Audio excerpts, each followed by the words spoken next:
नमस्कार, मैं हूं आपके साथ नंसी शर्मा और आप देख रहे हैं हमारा विशेष कार्यक्रम छत्तीसगढ़ के बाद हमारे साथ। तो आज बात छत्तीसगढ़ में प्रधानमंत्री आवास पर हो रही सियासत की करेंगे, जहां मुख्यमंत्री विष्णुदेव साय ने छत्तीसगढ़ में गरीबों के लिए 8,46,931 प्रधानमंत्री आवासों की घोषणा की है। और घोषणा करते वक्त सीएम साय ने आरोप भी लगाया कि कांग्रेस सरकार में इस योजना को ठंडे बस्ते में डाल दिया गया, जिसके चलते 18 लाख से ज्यादा गरीब परिवार प्रधानमंत्री आवास योजना से वंचित रह गए। विष्णुदेव साय ने यह भी कहा कि योजना का श्रेय प्रधानमंत्री को ना मिले, इसलिए गरीबों का हक छीना गया। वहीं सीएम साय की घोषणा पर पूर्व मुख्यमंत्री भूपेश बघेल ने तंज कसते हुए कहा है कि मुख्यमंत्री गोलमाल बात कर रहे हैं।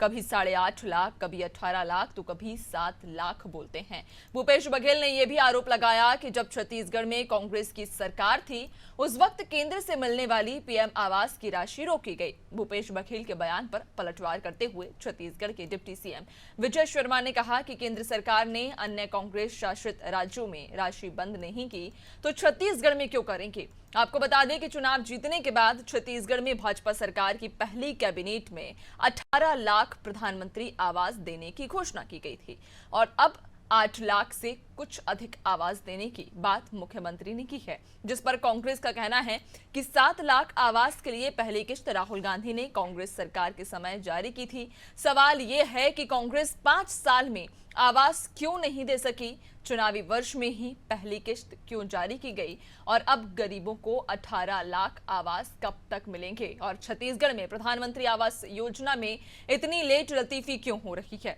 आज की चर्चा इन्हीं सवालों के इर्द गिर्द रहेगी, लेकिन उसके पहले कुछ प्रतिक्रियाएं सुनते हैं।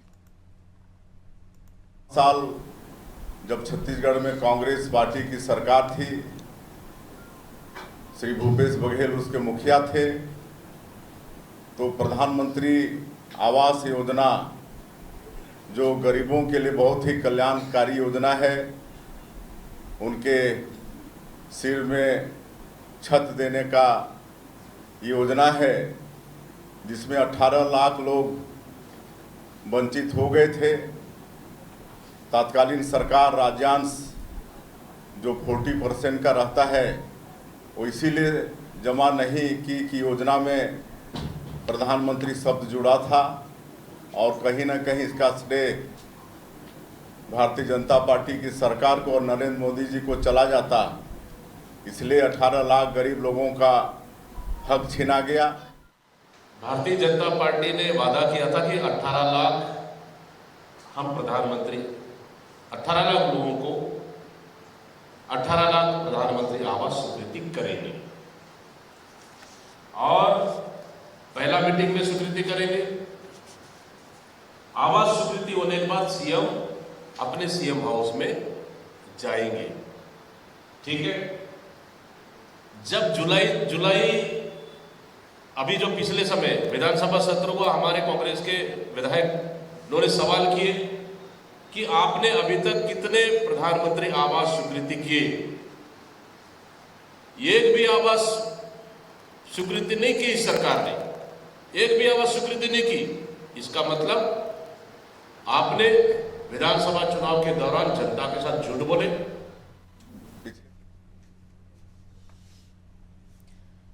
तो देख सकते हैं आप किस तरह से छत्तीसगढ़ में लगातार आवास पर सियासत गरमाती जा रही है। ये मुद्दा फिलहाल कुछ समय से नहीं उभरा, ये मुद्दा बीते साल से उभर कर सामने आया है। जब कांग्रेस की सरकार वर्तमान में छत्तीसगढ़ में थी, उस समय जब कांग्रेस की सरकार थी, उस समय बीजेपी लगातार कांग्रेस पर हमलावर हो रही थी और अब जब निर्णय इस पर आ चुका है, अब जब 8 लाख के करीब आवास जो गरीबों को हैं उनको अब मिलने जा रहे हैं, उसके बावजूद भी इस मुद्दे पर लगातार छत्तीसगढ़ में सियासत गरमाती जा रही है। चर्चा करेंगे, खास पैनल हमारे साथ में जुड़ गया है। सबसे पहले परिचय करा देते हैं।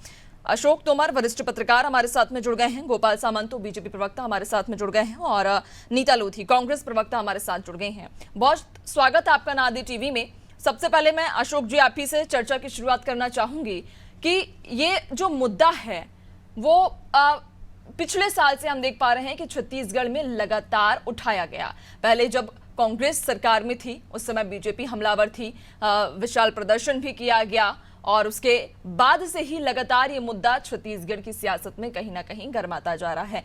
अब जब इस मामले पर अब कहा गया है, विष्णुदेव साय ने खुद इस बात का ऐलान किया कि 8,46,931 आवास अब उन गरीबों को दिए जाएंगे जिनके सर पर छत नहीं है, लेकिन उसके बावजूद भी कांग्रेस इस मामले को भुनाने की कोशिश कर रही है।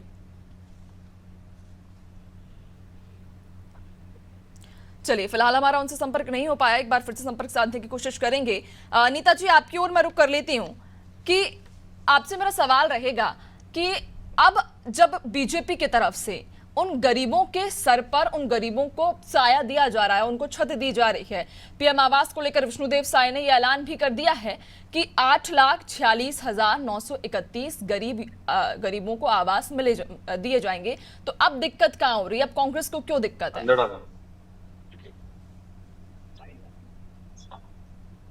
देखिए, इनको बता दीजिए।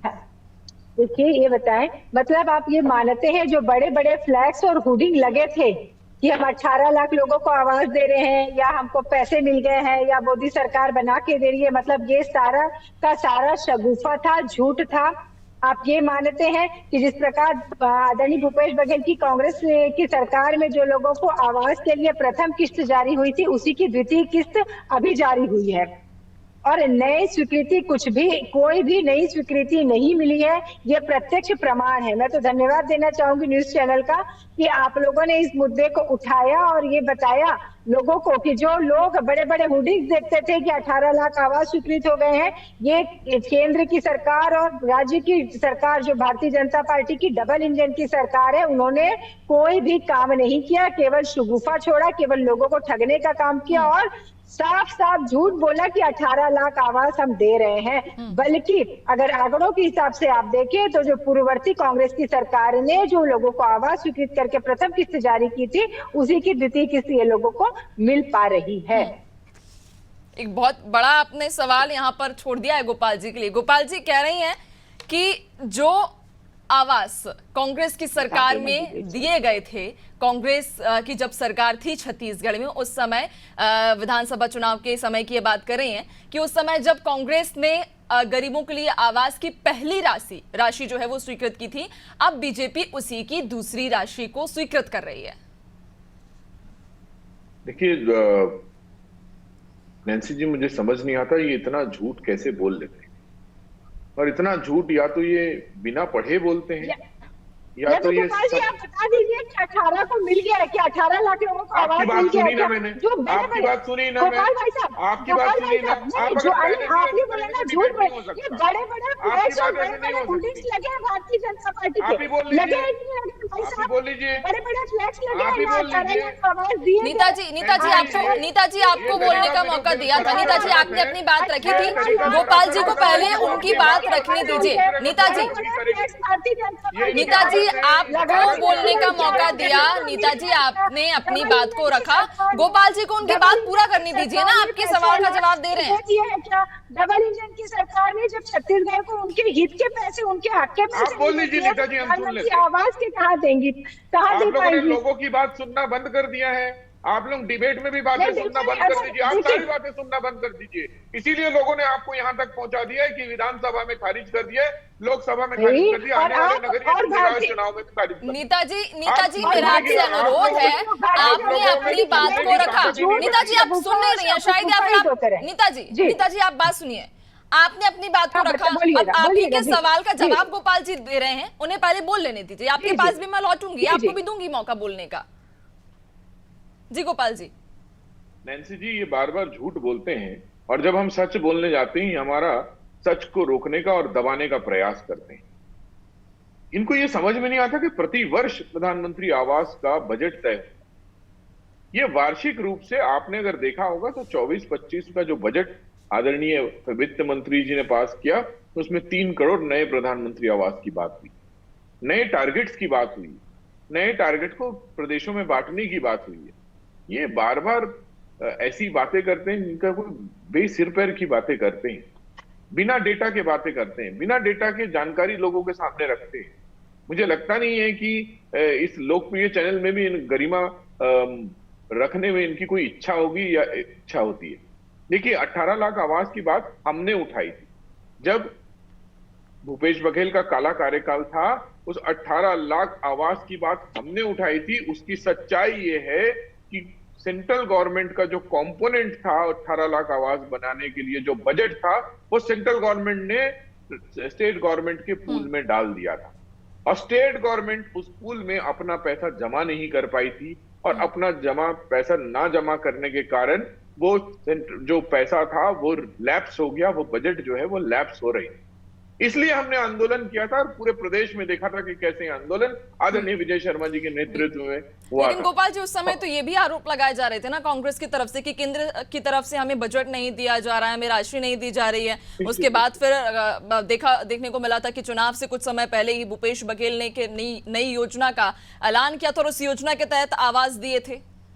बिल्कुल बिल्कुल, आप इस बात को भूपेश बघेल से पूछ सकते हैं। आप इस बात की तस्दीक डॉक्यूमेंट्स के तरीके से कर सकते हैं कि सेंट्रल गवर्नमेंट के पूल में फंड आया था और इनके फंड नहीं जमा करने के कारण ये आहरित नहीं कर पाए, उस योजना को ये लागू नहीं कर पाए, उस योजना का लाभ लोगों को नहीं दे पाए। और मैं आपको बताता हूं, इनकी मंशा देखिए। ये पहले इंदिरा आवास चलाते थे। इंदिरा आवास का नाम प्रधानमंत्री आवास योजना जब से हो गया है, कांग्रेस के किसी नेता का प्रधानमंत्री आवास की तरफ ध्यान ही नहीं है, न रुचि है। इनके रुचि का विषय ही चला गया है।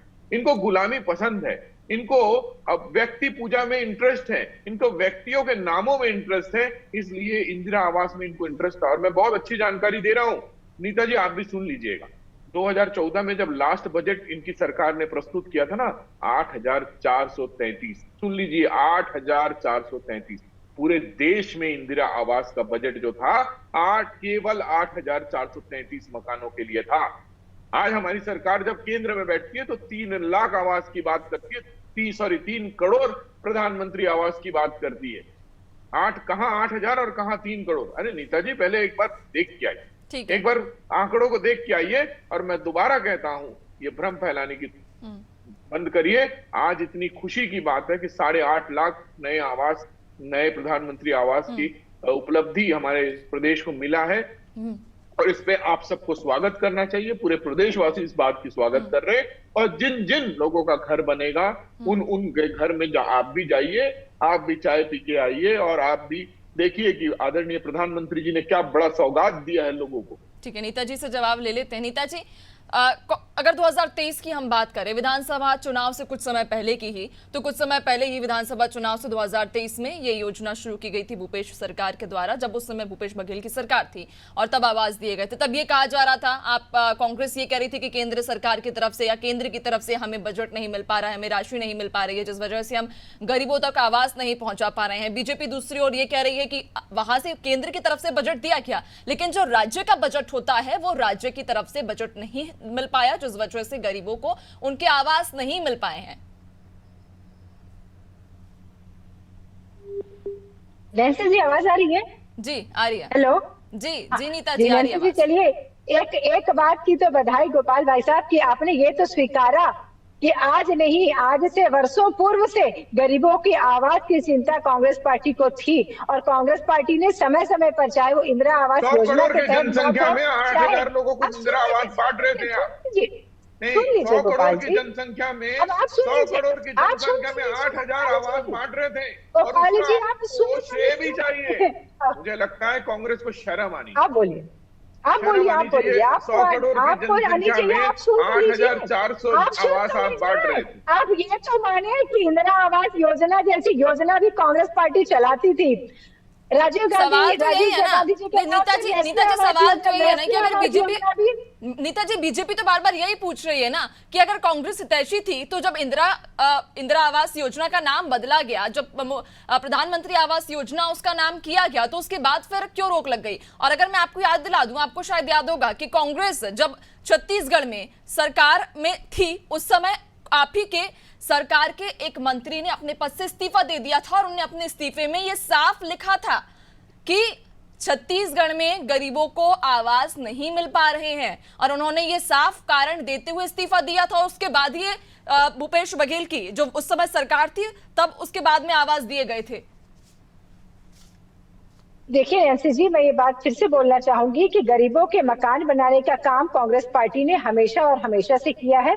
चाहे वो इंदिरा जी के कार्यकाल की बात हो, राजीव जी के कार्यकाल की बात हो, इंदिरा गांधी जी के नाम पे इंदिरा आवास योजना चली, राजीव आवास योजना रसने के नाम से भी कि मैंने स्वयं एज ए महापौर रहते हुए सन 2002 में कई मकान बना के गरीबों को दिलवाए। तो समय समय पर ये काम, और ये हर साल के आंकड़े और हर साल काम करती आ रही है, वर्षों से करते चले आ रहे हैं। भारतीय जनता पार्टी कोई नया काम नहीं कर रही है। हाँ, नया काम ये कर रही है कि लोगों को लोग लुभावन वादे देने। आपने बताइए 18 लाख के बोर्ड, बड़े बड़े होर्डिंग्स आप देखे हैं कि नहीं देखे? ये होर्डिंग्स यही हमारे शहर, हमारे छत्तीसगढ़ में ही देखने को मिले। और उसके बाद आज जो मिला वो केवल 8 लाख आवास का 8 लाख का आवास की योजना का मकान मिला। तो इतनी कटौती और इतनी दुर्भावना भारतीय जनता पार्टी को क्यों है छत्तीसगढ़ के लोगों से? क्यों छत्तीसगढ़ के हितों का ध्यान भारतीय जनता पार्टी नहीं करती? क्यों डबल इंजन की सरकार होने के बावजूद बजट के लिए मुंह ताकना पड़ रहा है? अब तो डबल इंजन की सरकार है, अब क्यों भारतीय जनता पार्टी दोहरा मापदंड रखती है? क्यों पूरे 18 लाख के आवास क्यों नहीं स्वीकृत कर दिया? अगर गरीबों के लिए इनको देना था तो क्यों हमारे जीएसटी के पैसे छत्तीसगढ़ को नहीं दे पाती है? क्यों कोल के रॉयल्टी के पैसे छत्तीसगढ़ को नहीं मिल पाते हैं? क्यों छत्तीसगढ़ को इतना ज्यादा कर्ज लेना पड़ रहा है? 8 महीने में 25,000 करोड़ से अधिक का कर्ज ले रखा है भारतीय जनता पार्टी के शासन में। भारतीय जनता पार्टी की केंद्र की सरकार हमेशा सौतेला व्यवहार करती है, छत्तीसगढ़ की भोली भाली जनता को बिल्कुल नापसंद करती है ये सरकार, जिसके कारण हमेशा इनके अधिकारों का हनन करती आई है बीजेपी की सरकारें। ठीक है, मैं आपके सवाल का जवाब लूंगी गोपाल जी से। वरिष्ठ पत्रकार अशोक जी हमारे साथ में एक बार फिर से जुड़ गए हैं। अशोक जी, आपसे मेरा सवाल यही रहेगा, आप लगभग जितनी भी आपने चर्चा सुनी हो, तो छत्तीसगढ़ में आवास को लेकर लगातार सियासत गरमाती रही है। चाहे हम भूपेश बघेल की सरकार जब थी छत्तीसगढ़ में उस समय की बात कर लें, या फिर वर्तमान में अब जब बीजेपी की सरकार है अभी की हम बात कर लें, लगातार आवास को लेकर सियासत गरमाती रही है। और इसके पहले भी हमने देखा था कि जब छत्तीसगढ़ में कांग्रेस की सरकार थी तब बीजेपी आरोप लगाती थी कि केंद्र की तरफ से बजट दे दिया गया, लेकिन राज्य की तरफ से बजट नहीं दिया जा रहा, जिस वजह से आवास नहीं मिल पा रहे हैं। तो इसके उलट कांग्रेस ये आरोप लगाती थी कि केंद्र की तरफ से हमें बजट नहीं मिल पा रहा है। और अब जब 8 लाख के करीब लोगों को आवास मिलने जा रहे हैं, उसके बाद भी कांग्रेस इस पर राजनीति कर रही है। ना सिर्फ कांग्रेस बल्कि दोनों ही पार्टियों की तरफ से बयानबाजी सामने आ रही है। ये मेरे ख्याल से राज्य का दुर्भाग्य है, इस तरह की चर्चा हो रही है। मेरे ख्याल से जो भी कार्य हो रहा है उसे होने दे, दोनों मिलके कहें, उसके बाद अगर कोई कमी हो तो उसके बाद कांग्रेस हल्ला करे या बीजेपी अपना प्रचार करे। लेकिन मेरे ख्याल से अगर 8 लाख भी हो रहा है तो कोई कम नहीं है। 18 लाख की चर्चा करके हम 8 लाख को भी ना होने दे तो इसमें कुछ सुबुद्धि नहीं, मैं नहीं सोचता कि कुछ विचार है। जो भी कार्य हो रहा है, अब दुर्भाग्य है कि बाल की खाल खींच रहे हैं लोग और काम जहां है वहीं रुक जा रहा है। मैं दोनों पार्टी को दोषी इसमें मान रहा हूं, ऐसा नहीं है। तो मेरे ख्याल से इस कार्य को होने देना चाहिए, उसके बाद 8 लाख के बाद हल्ला करके जितना आपको चर्चा करना है कीजिए आप। मेरा अपना व्यक्तिगत ये विचार है। बिल्कुल, यानी कि कहीं ना कहीं इन सब के बीच में जनता को ही भुगतना पड़ता है और जनता ही कहीं ना कहीं इन मुद्दों के बीच में पिसती है। गोपाल जी से मैं जवाब ले लूंगी। गोपाल जी, बार बार कांग्रेस की तरफ से यही कहा जा रहा है कि जब 18 लाख का जब वादा किया गया तो फिर 8 लाख पर क्यों सिमटे? नीता जी तो महापौर रही है और अपने महापौर कार्यकाल की बात भी कहती है और इतना घिर गई है कि खुद बता नहीं सकती। आपको मैं बता दूं 23-24 का बजट आप शायद देख के नहीं आए होंगे नीता जी। 3,238 करोड़ रुपए का बजट केंद्र सरकार ने 23-24 में दिया था जब आपकी सरकार थी प्रधानमंत्री आवास योजना में। 3,238 करोड़ रुपए और आप लोगों का कंपोनेंट था 1274 करोड़ रुपए, जो आपने 1274 करोड़ रुपए कभी अकाउंट में जमा नहीं किया। इसलिए प्रधानमंत्री आवास योजना का लाभ लोगों को नहीं मिल पाया। नीता जी, थोड़ा न्याय तो करिए। आप किसी भी राजनीतिक पार्टी में हो, लेकिन आपका दायित्व जो है, आपका दायित्व है लोगों के प्रति काम करना। आप 8,433 मकानों का मतलब इंदिरा आवास का आवंटन किया गया था 2014 के बजट में जब आपकी सरकार थी। आपको पता है छत्तीसगढ़ को कितने आवास मिले थे इंदिरा आवास की योजना की? 2014 में इंदिरा आवास मिला था छत्तीसगढ़ को 183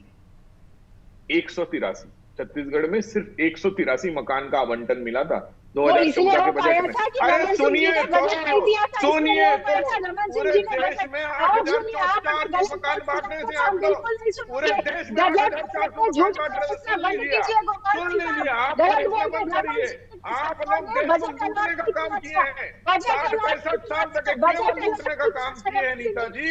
अब कोई अच्छा काम कर रहा है तो आप लोगों को पेट में दर्द हो रहा है। भूपेश बघेल ने कैसे लूटा है सबने देखा। कोयले का पैसा लूटा, गोबर का पैसा लूटा, महादेव ऐप्स का पैसा लूटा, लोहे का पैसा लूटा, बिजली का पैसा लूटा। भूपेश बघेल से बड़ा कोई लुटेरा है तो नाम बताइए। 183 मकान देने वाला कांग्रेस, 183 मकान देने वाला कांग्रेस, 183 मकान देने वाला कांग्रेस आज बड़ी बड़ी बातें कर रही है। शर्म आनी चाहिए कांग्रेस को। कांग्रेस को प्रधानमंत्री आवास योजना पे शर्म आनी चाहिए। कांग्रेस को आज कांग्रेस के लिए काला दिन है। गोपाल जी, नीता जी, आप दोनों की ही कोई भी बात स्पष्ट नहीं हो पाएगी। एक एक करके मैं आपसे गुजारिश करूंगी कि बात कीजिएगा, क्योंकि इस तरह से आप चर्चा करेंगे तो आप में से किसी की भी बात स्पष्ट हम तक नहीं पहुंच बीच में पाएगी। यही बात कर रही है सच्चाई। 183 मकान की सच्चाई एक्सेप्ट नहीं कर पा रही है। 2014 में नीता जी से जवाब ले लेते हैं। नीता जी, रमन सिंह जी की सरकार ने बजट अलॉट नहीं किया था। आप देख लीजिएगा पिछले 15 साल का रिकॉर्ड जब भारतीय जनता पार्टी की सरकार। नीता जी, समय का अभाव है। गोपाल जी, नीता जी, समय का अभाव है। एक अंतिम सवाल मैं नीता जी से लेना चाहूंगी। गोपाल जी, नीता जी, आप दोनों की आवाज स्पष्ट नहीं आ पा रही। आप दोनों की कोई भी बात स्पष्ट रूप से हम नहीं सुन पा रहे हैं। मेरा सवाल नीता जी से अंतिम रहेगा क्योंकि समय का अभाव है। नीता जी, अगर कांग्रेस की सरकार वाकई जनता की हितैषी है और थी, जब कांग्रेस की सरकार थी उस समय आप कह रहे हैं कि हम जनता के हितैषी थे, हमें जनता की फिक्र थी, तो 5 साल तक योजना क्यों नहीं लाई गई? क्यों चुनाव के आखिरी वक्त जब विधानसभा चुनाव सर पर आ गए उसके कुछ समय पहले ही भूपेश बघेल को याद आती है कि गरीबों के पास आवाज नहीं है, उन्हें आवाज बांटने हैं, क्यों उससे पहले उन्हें याद नहीं आई? देखिए मैडम, जब सरकार बनी तब सर्वे वगैरह चालू हो चुका था। आप ये बताएं, कोविड का काल रहा, कोविड काल में लगभग 2.5 से 3 साल तक कई वाले उसमें बताएं 2,75,000 में आपका महापौर एसी लगाता था किराए पे। कोविड की तो बात ही मत करिए। कोविड में 2 लाख रुपए में तो आप लोग एसी किराए पे लेते थे। पूरा छत्तीसगढ़ ने देखा है। अरे आपके सरकार ने कोविड में क्या, कोविड की बात छोड़ दीजिए, आप आवास पे बात करिए। आप आवाज पे बात करिए, आप स्वागत करिए, मिठाई बांटिए, लोगों का भला करिए। प्रधानमंत्री गोपाल जी, नीता जी, समय का अभाव है, मैं आप दोनों से इजाजत लेना चाहूंगी और आज की इस चर्चा का भी कुछ निष्कर्ष मुझे नहीं लगता कि निकल पाया है। फिलहाल बहरहाल आप सभी मेहमानों का हमारे साथ जुड़ने के लिए और चर्चा के लिए बहुत शुक्रिया। तो लगातार छत्तीसगढ़ में आवास को लेकर सियासत गर्माती जा रही है। जहां पहले कांग्रेस की सरकार थी उस समय बीजेपी कांग्रेस पर हमलावर थी, तो अब जब बीजेपी की वर्तमान में सरकार छत्तीसगढ़ में है तो अब कांग्रेस बीजेपी पर हमलावर आवास को लेकर नजर आ रही है। लेकिन इन सब के बीच में आखिरकार जनता को भुगतना पड़ता है, जनता पिसती है, चूंकि इन राजनीतिक मामलों को लेकर जो लगातार बयानबाजी सामने आ रही है, जो सियासत गर्म है, इन सब के बीच में जनता को भुगतना पड़ता है। बहरहाल देखने वाली बात होगी कि जो वादा बीजेपी के द्वारा किया गया है 18 लाख पीएम आवास देने का, आखिरकार वो आवास कब तक जनता को मिल पाते हैं। फिलहाल इस खास पेशकश और इस खास बुलेटिन में इतना ही। बने रहिए अनादि टीवी के साथ। नमस्कार।